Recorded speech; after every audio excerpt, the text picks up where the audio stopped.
Kamusta po kayo? Yung mga nakatayo sa gilid, may energy pa ba tayo? Yung mga nandito sa gitna, sa bandang likod, ayos lang ba kayo dyan? Yung mga nandito sa kaliwa. Yung mga nakaupo, okay pa ba kayo? Baka gusto niyo po munang tumayo. Hindi, joke lang po. Alam ko naman kaya po kayo ang nakaupo dyan dahil maaga po kayo kanina. Kaya nasa VIP seats po kayo. Maraming salamat. Maraming salamat po sa inyong lahat. Grabe ang init ng inyong pagtanggap sa Giting ng Pasig. Maraming salamat po. At totoo naman po na ang layo na ng narating natin bilang isang lungsod. Tama po ba? Susugan ko lang po ng konti yung nabanggit ni Congressman Roman. Kasi alam niyo po, noong 2018, nagdesisyon po ako at sa desisyon na ito, nagbago ang aking buhay. Nagdesisyon po ako na tumakbo para Mayor October 2018. 2 araw bago mag-deadline para sa filing ng Certificate of Candidacy.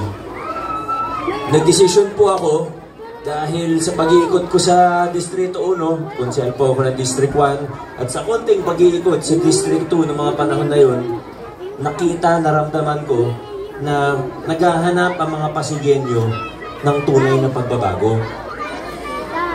Pero alam niyo po, ang totoo, kung nag-ikot kami ni Kuang Roman at naramdaman natin na parang, sige, pwede, okay lang, sana hindi na kami tumuloy. Pero sa pag-iikot namin ni Kuang Roman, nakita po namin na ang Pasigenyo, bukod sa naghahanap ng tunay na pagbabago, ang Pasigenyo, matatalino, hindi madaling bulahin, mapanuri. Kaya kami nagdesisyon na ituloy ang laban. Dahil nakita po namin na mula sa Santolan hanggang sa iba pang barangay ng Pasig, ang mga Pasigenyo nag-iisip bago bumoto. Ang Pasigenyo hindi mo kayang paikutin. Ang Pasigenyo mula Santolan hanggang Binagbuhatan, ang Pasigenyo mapanuri. Pasigenyo matatalino bumoto. Kaya nung nakita po namin ito, sabi, ito na yung tamang pagkakataon, ito na yung tamang panahon para ipaglaban ang pagbabago. Pero sana huwag nating kalimutan na ang pagbabago pwedeng maging maganda, pwedeng hindi maging maganda. Pwedeng maganda pero mababaw lang. Pinalitan yung pangalan ng politiko, pero yung sistema, yung kultura, yung politika, ganun pa rin. Posible po yun. Ayaw natin yun. Ang pinaglaban natin, tunay, malalim na pagbabago. Higit sa lahat, pagbabago na maaari nating ipamana hanggang sa susunod na henerasyon ng mga Santoleño at Pasigenyo. At fast forward tayo, 2025 na po ngayon. Ang laki na ng mga napagtagumpayan po natin bilang isang lungsod. Marami na tayong nagawa na sabi nila noon, imposible. Sabi nila noon, imposible. Halimbawa na lang po, mga proyekto natin ngayon, nakikita naman kung nag-iikot-ikot po kayo ng Pasig, nakikita niyo po, marami tayong mga proyekto, infrastruktura man, o scholarship, assistance man, social welfare at iba pa, makikita niyo po, iba't ibang ginagawa ng inyong lokal na pamahalaan. Mula 2019, may nakita po ba tayo na project of Mayor Vico Sotto? Wala po, di ba? Kasi ayaw na natin ng mga lumang style.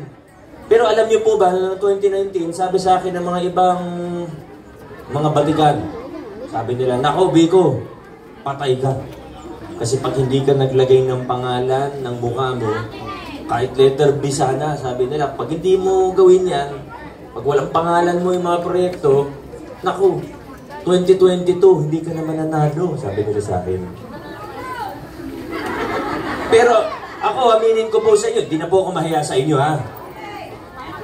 Noong 2019, sa totoo, hindi naman ako sigurado eh. Wala naman sa atin ang nakakaalam kung anong mangyayari bukas.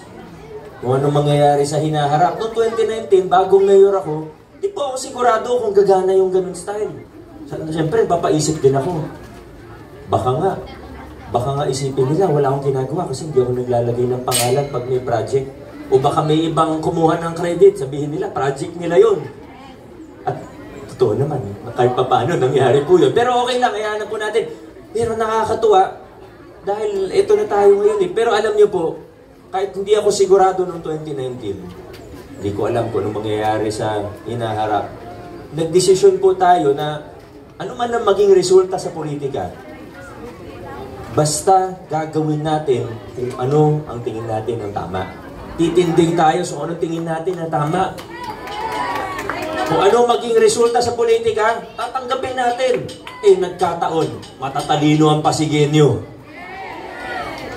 Naging maganda yung resulta noong 2022 sa tulong po ninyo. Sabi nila imposible, ginawa pa rin po natin. Yung paglilinis ng ating pamahalaan.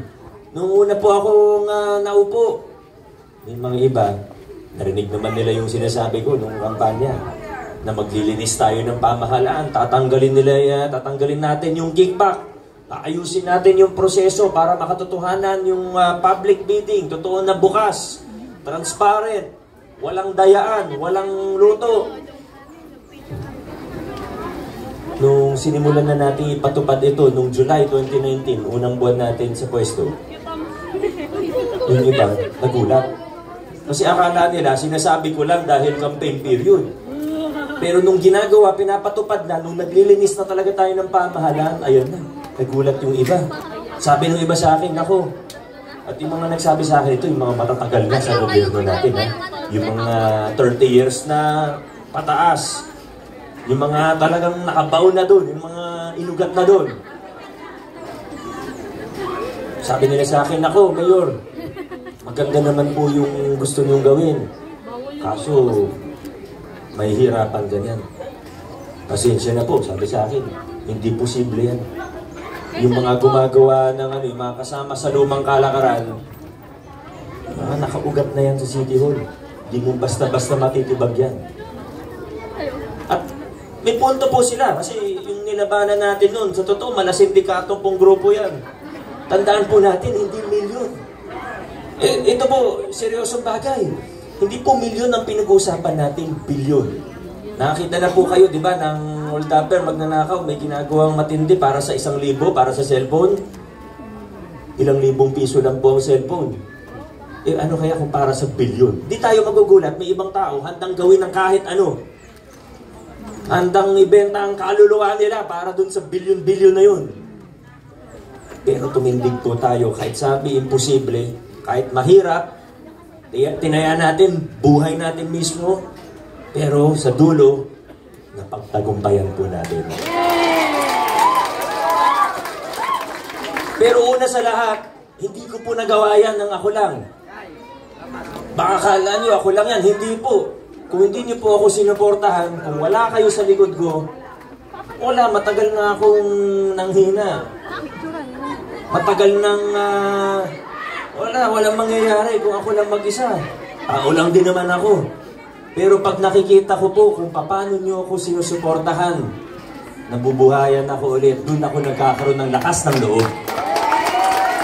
Yan naman ang totoo. Yan naman po ang totoo.